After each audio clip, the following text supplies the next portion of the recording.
Salam sejahtera kepada semua murid. Untuk kelas moral kita hari ini, cikgu akan sambung berkaitan dengan unit 14. Okey, tolong buka buku teks pendidikan moral kamu, unit 14. Di mana hari ini kita akan belajar iaitu berkaitan dengan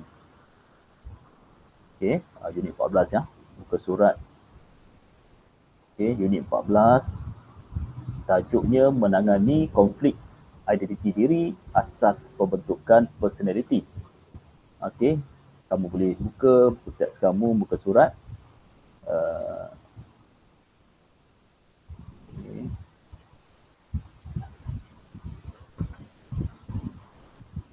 Buka surat 171 lah. Buka surat 171. Di mana untuk unit ini, nilai yang akan kamu belajar adalah rasional, harga diri, keberanian, berdikari dan kejujuran. Okey, konflik identiti diri bermaksud perselisihan atau pertentangan dalaman individu. Perselisihan ini juga boleh berlaku antara individu dengan individu yang lain dari segi idea, kepentingan, matlamat dan kehendak serta perselisihan dalam mengenali personaliti, kepribadian dan perwatakan. Konflik identiti diri ini boleh terjadi apabila tiada keseimbangan dalam diri seseorang individu. Okey, yang berikut ialah ciri-ciri individu yang mengalami konflik dan tidak mengalami konflik identiti diri. Okey, gambar pertama ni menunjukkan bagaimana individu yang tidak mengalami konflik identiti diri, di mana dia merupakan seorang yang pandai mengurus stres, bercita-cita tinggi, mempunyai wawasan dan optimis.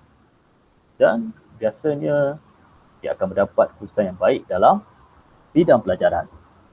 Manakala gambar yang kedua ni menunjukkan ciri-ciri individu yang mengalami konflik identiti diri. Dia tidak suka mendengar nasihat, mahukan kebebasan, selalu tertekan dan tidak suka dikongkoh. Dan biasanya mempunyai masalah dalam bidang pelajaran. Okey.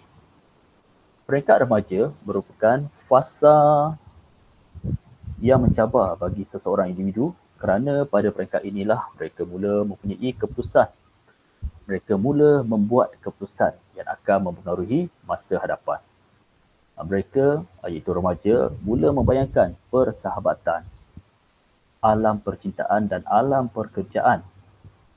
Antara faktor yang mempengaruhi konflik identiti diri sebagai remaja termasuklah seperti yang di bawah. Kurang penghayatan agama dan nilai-nilai murni. Remaja yang kurang penghayatan agama dan nilai-nilai murni mudah terlibat dengan masalah sosial yang boleh merosakkan diri. Yang kedua, faktornya tidak mempunyai jati diri yang kuat. Remaja yang tidak mempunyai jati diri dan pendirian yang kuat akan mudah terjerumus dengan konflik identiti diri kerana kegagalan mengawal diri sendiri. Dan faktor ketiga, perasaan ingin mencuba dan ingin tahu yang tinggi dalam diri. Sebagai remaja, sememangnya mempunyai keinginan untuk mencuba sesuatu yang baharu sehingga kadang-kadang boleh melanggar etika dan norma hidup. Ini yang biasanya berlaku.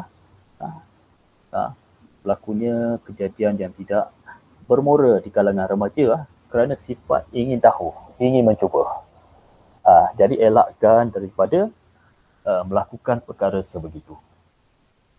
Seterusnya, faktor adalah selalu berasa tertekan, di mana remaja terdorong untuk melakukan sesuatu perkara di luar jangkaan apabila berasa tertekan. Kemudian faktor pengaruh rakan sebaya.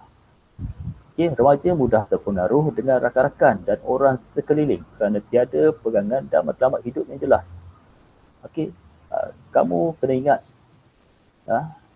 jangan mudah terpengaruh dengan rakan-rakan kamu, kawan-kawan kamu, kerana pada usia remaja okey, merupakan suatu zaman yang cukup mencabar.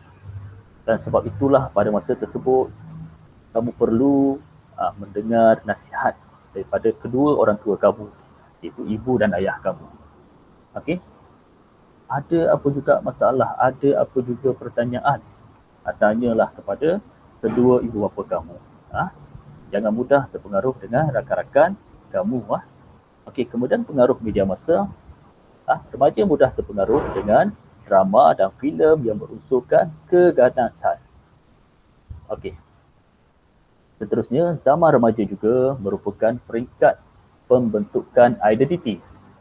Ketika inilah berlakunya proses perkembangan dan perubahan dalam diri seorang yang meliputi aspek pemikiran, perasaan dan perlakuan.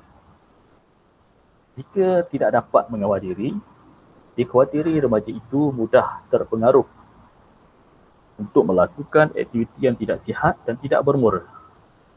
Oleh itu, remaja perlu menerapkan nilai-nilai moral yang positif untuk menangani konflik identiti diri.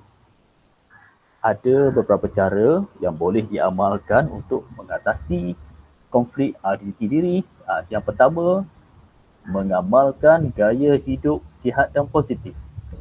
Yang kedua, berkawan dengan individu yang positif.